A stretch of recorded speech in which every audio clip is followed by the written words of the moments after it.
आप सभी को मेरा नमस्कार। मैं आपके समक्ष लाला श्रीनिवास दास द्वारा रचित हिंदी का सर्वप्रथम मौलिक उपन्यास परीक्षा गुरु उपन्यास लेकर आई हूँ। यह उपन्यास आपके नेट सेट के लिए बहुत ही उपयोगी है, तो चलिए हम इसे प्रारंभ करते हैं। प्रकरण 41 सुख की परमवधि। जब अलग मन के बीच कुछ स्वार्थ को रस होए, सुध सुधा कैसे पिए, पर बोझी में तोए, स्वभाव विलास। मैंने सुना है कि लाला जगजीवन दास यहाँ आए हैं, लाला मदन मोहन ने पूछा। नहीं, इस समय तो नहीं आए, आपको कुछ संदेह हुआ होगा, लाला ब्रजकिशोर ने जवाब दिया। आपके आने से पहले मुझको ऐसा आश्चर्य मालूम हुआ कि जाने मेरी स्त्री यहाँ आई थी, परंतु यह संभव नहीं, कदाचित स्वप्न। लाला मदन मोहन ने आश्चर्य से कहा, क्या केवल इतनी ही बात का आपको आश्चर्य है? देखिए चुन्नीलाल और असीम हुदयाल पहले बराबर आपकी निंदा करके आपका मन मेरी तरफ से बिगाड़ते रहे थे, बल्कि आपके लेनदारों को बहकाकर आपके काम बिगाड़ने तक का दोषारोप मुझ पर हुआ था, परंतु फिर उसी चुन्नीलाल ने आपसे मेरी बढ़ाई की, आपसे मेरी सफाई कराई, आपको मेरे मकान पर लिवा लाया, आपकी तरफ से मुझसे क्षमा मांगी, मुझे फायदा पहुंचाकर प्रसन्न रखने के लिए आपको सलाह दी और अंत में मेरा आपका मेल करवाकर चुन्नीलाल और शिम्भूदयाल दोनों अलग हो गए। उसी समय मेरठ से जगजीवन दास आकर आपके घर को लिवा ले गया। मैंने जन्म भर आपसे रुपए का लालच नहीं किया था, सो 3 दिन में ऐसे कठिन अवसर पर ठगों की तरह पाकटे चिन्ह, हीरे की अंगूठी और बाली ले ली।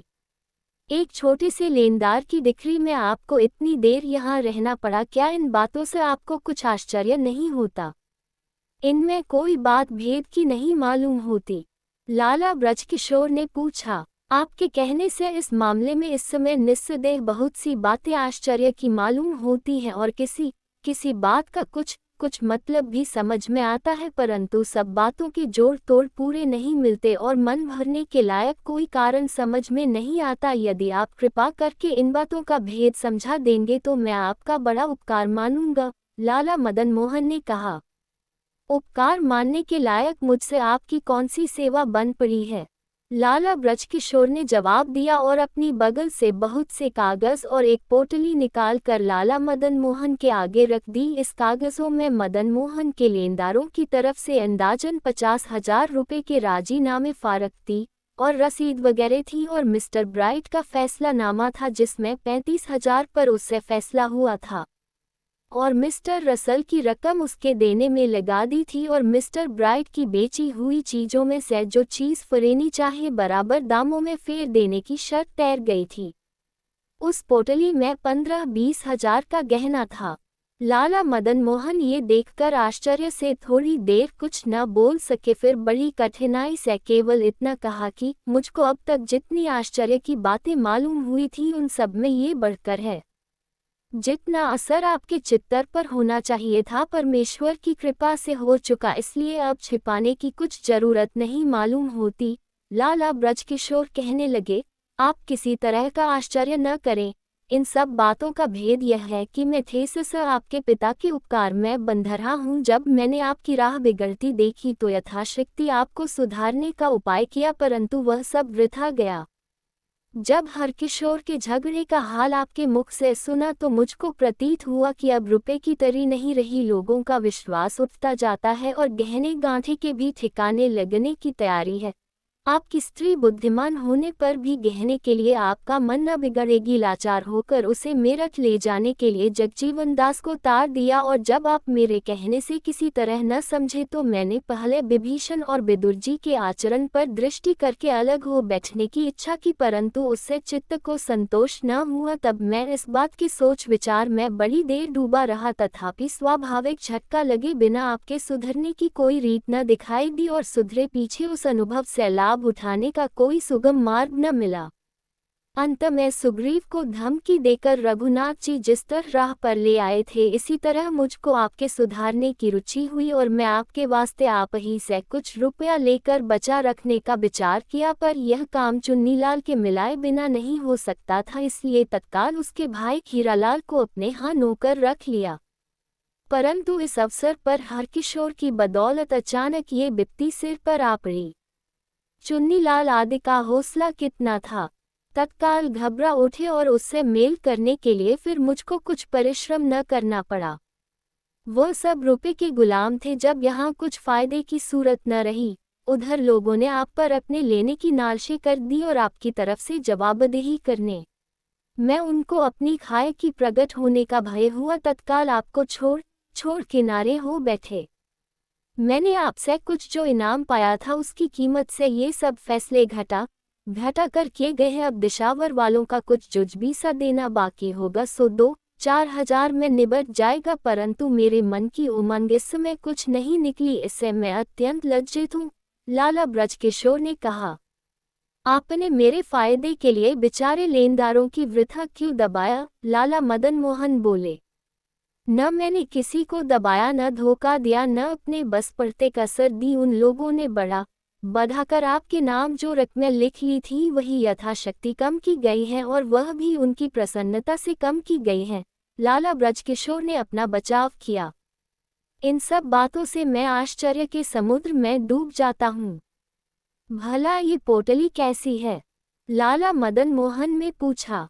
पर आपकी हवालात की खबर सुनकर आपकी स्त्री यहाँ दौड़ आई थी, और जिस समय मैं आपसे बातें कर रहा था उस समय उसी के आने की खबर मुझको मिली थी। मैंने उसे बहुत समझाया, परंतु वह आपकी प्रीति में ऐसी बावली हो रही थी कि मेरे कहने से कुछ न समझी।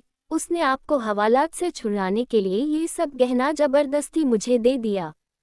वह उस समय से 5 फेरे यहाँ के कर चुकी है। उसने सवेरे से एक दाना मुंह में नहीं लिया। उसका रोना पल भर के लिए बंद नहीं हुआ। रोते रोते उसकी आंखें सूज गईं। हाँ, उसकी एक बात याद करने से कलेजा फटता है, और आप ऐसी सुपात्री के पति होने से निस्संदेह बड़े भाग्यशाली हो। लाला ब्रजकिशोर ने आंसू भर कर कहा। भाई, जब उसने उसी समय तुमको ये गहना दे दिया था तो फिर मेरे छुड़ाने में देर क्यों हुई? लाला मदन मोहन ने संदेह करके पूछा। एक तो 2 लेनदारों का फैसला जब तक नहीं हुआ था और हरकिशोर की डिक्री का रुपया दाखिल कर दिया जाता तो फिर उनके घटने की कुछ आशा न थी। दूसरे, आपके चित्त पर अपनी भूलों के भली भांति प्रतीत हो जाने के लिए भी कुछ ढील की गई थी, परंतु कचहरी बर्खास्त होने से पहले मैंने आपके छुड़ाने का हुक्म ले लिया था, और इसी कारण से मेरी धर्म की बहन आपकी सुशीला स्त्री को आपके पास आने में कुछ अड़चन नहीं पड़ी थी। हाँ, मैंने आपका अभिप्राय जाने बिना मिस्टर ब्राइट से उसकी चीजें फेरने का वचन कर लिया है। ये बात कदाचित आपको बुरी लगी होंगी। लाला ब्रजकिशोर ने मदन मोहन का मन देखने के लिए कहा। हरगिज नहीं, इस बात को तो मैं मन से पसंद करता हूँ। झूठी भड़क दिखाने में कुछ सार नहीं। आए बहू आए, काम गई बहू काम की कहावत बहुत ठीक है, और मनुष्य अपने स्वरूपानुरूप प्रामाणिक अपने से रहकर थोड़े खर्च में भली भांति निर्वाह कर सकता है। लाला मदन मोहन ने संतोष करके कहा। अब तो आपके विचार बहुत ही सुधर गए।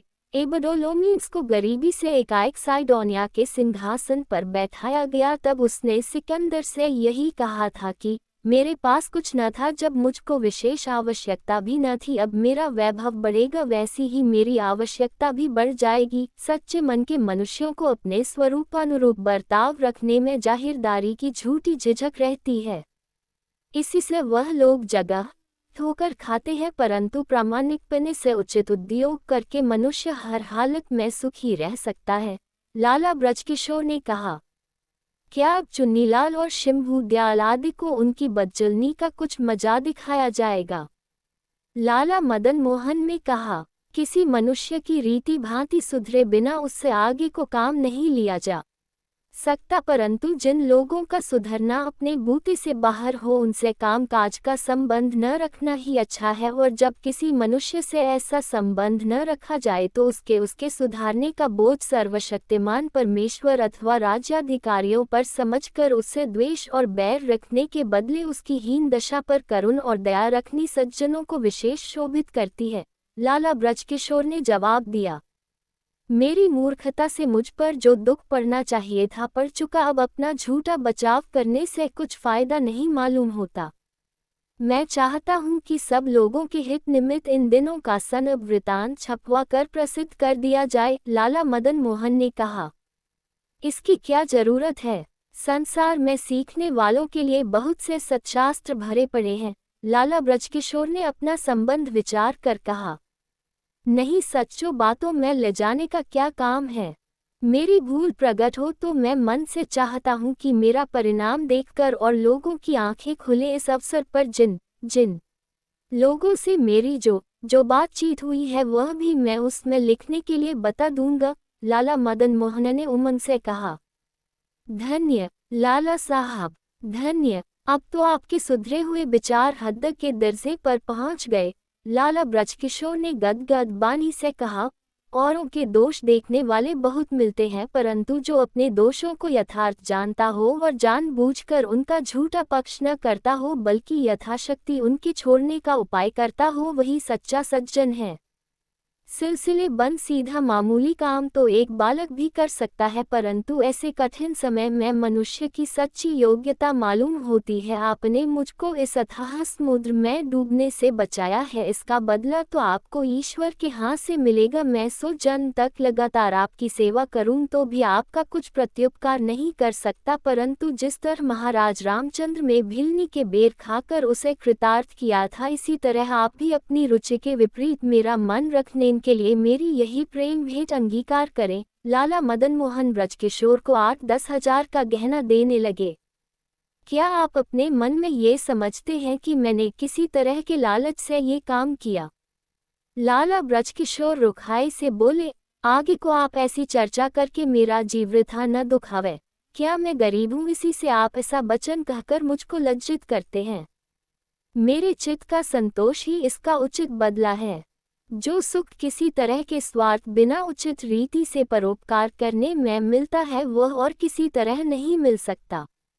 वह सुख की परमाविधि है। इसलिए मैं फिर आपका कहना बहुत ठीक है और प्रत्युपकार करना भी मेरे बूते से बाहर है, परंतु मैं केवल इस समय के आनंद में। बस आप इस विषय में और कुछ न कहें। मुझको इस समय जो मिला है उससे अधिक आप क्या दे सकते हैं? मैं रुपए पैसे के बदले मनुष्य के चित्त पर विशेष दृष्टि रखता हूँ और आपको देने ही का आग्रह हो तो मैं यह मानता हूँ कि आप अपना आचरण ठीक रखने के लिए इस समय जैसे मजबूत हैं वैसे ही सदा बने रहें, और यह गहना मेरी तरफ से मेरी पतिव्रता बहन और उसके गुलाब जैसे छोटे छोटे बालकों को पहनावे जिनके देखने से मेरा जी हरा हो। लाला ब्रजकिशोर ने कहा। परमेश्वर चाहेंगे तो आगे को आपकी कृपा से कोई बात अनुचित न होगी, लाला मदन मोहन ने जवाब दिया। ईश्वर आपको सदा भले कामों की सामर्थ्य दे और सबका मंगल करे। लाला ब्रजकिशोर सच्चे सुख में निमग्न होकर बोले। निदान सब लोग बड़े आनंद से हिल मिलकर मदन मोहन को घर लिवा ले गए और चारों तरफ से बधाई बधाई होने लगी। जो सच्चा सुख मिलने की मृग तृष्णा से मदन मोहन को अब तक स्वप्न में भी नहीं मिला था, वही सच्चा सुख ब्रजकिशोर की बुद्धिमानी से परीक्षा गुरु के कारण प्रामाणिक भाव से रहने में मदन मोहन को मिल गया। समाप्त। धन्यवाद। आगे के प्रकरणों के लिए मेरे द्वारा बनाए गए YouTube चैनल हिंदी की दुनिया के माध्यम से देख व सुन सकते हैं।